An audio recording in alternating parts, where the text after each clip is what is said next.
सुई हेलो सबैजना, बिहान उठेर बिस्किट र चिया खाने बित्तिकै एकछिन भएर ब्रन्चको लागि इस्कुसको मुन्टा र आलुको सब्जी थियो।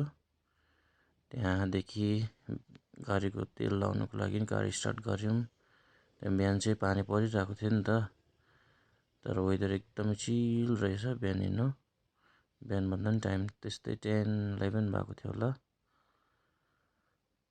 यहाँदेखि तल तल जानुपर्छ, यहाँदेखि चाहिँ त्यहाँदेखि मुनि गएर हाइवेदेखि उँधो जानुपर्छ नि त। त्यहाँदेखि तेल लाउने जग्गामा गएर पर्खिँदा लाइनमा बस्यौँ। त्यहाँदेखि बल्ल आफ्नो टर्न आएर गाडीमा पनि फुल ट्याङ्क गरेर त्यहाँदेखि चाहिँ काईको घरमा जानुपर्ने थियो नि त। काईको घरमा गएर काईको घरमा चाहिँ यो मजाले दुबो मजाले आइरहेको रहेछ नि त। त्यहाँदेखि कान्छीले अन्त लागि चिया बनाएर पनि लियौँ। यहाँ चाहिँ काईको घरको फुल मजाले छ। त्यहाँदेखि यहाँदेखि भ्यू पनि एकदम दामी, एकदमै पिसफुल जग्गा छ नि त। त्यहाँदेखि चाहिँ हामी टाउनमा जानुपर्ने थियो। त्यहाँदेखि बिस्तारै यहाँ गाडी अरू हेर्दै बा आउँछ कि भनेर बिस्तारै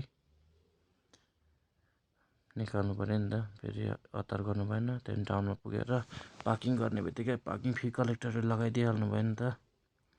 त्यहाँदेखि भोक पनि साह्रो लागेको थियो। जोम्बोला त्यसमा गएर रेस्टुरेन्टमा गएर अर्डर पनि गऱ्यौँ। त्यहाँदेखि एकछिन बस्ने बित्तिकै अर्डर पनि आए। त्यहाँदेखि फर्केर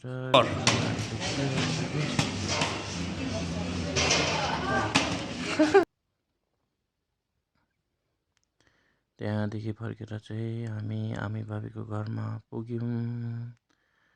भाबी हामीसँग यसो कुरा गर्दै त्यहाँदेखि फर्केर चाहिँ हामी घरमा केक बोकेर घरमा आयौँ। अहिले चाहिँ पानी पनि रहेको थियो नि त, तर चिसो चिसो मजाको थियो। ल साथीभाइ, आज बेलुका सेमी फाइनल चल्दैछ, फ्रान्स भर्सेस स्पेन। कसलाई सपोर्ट गर्नुहुन्छ कमेन्ट गर्नु होला।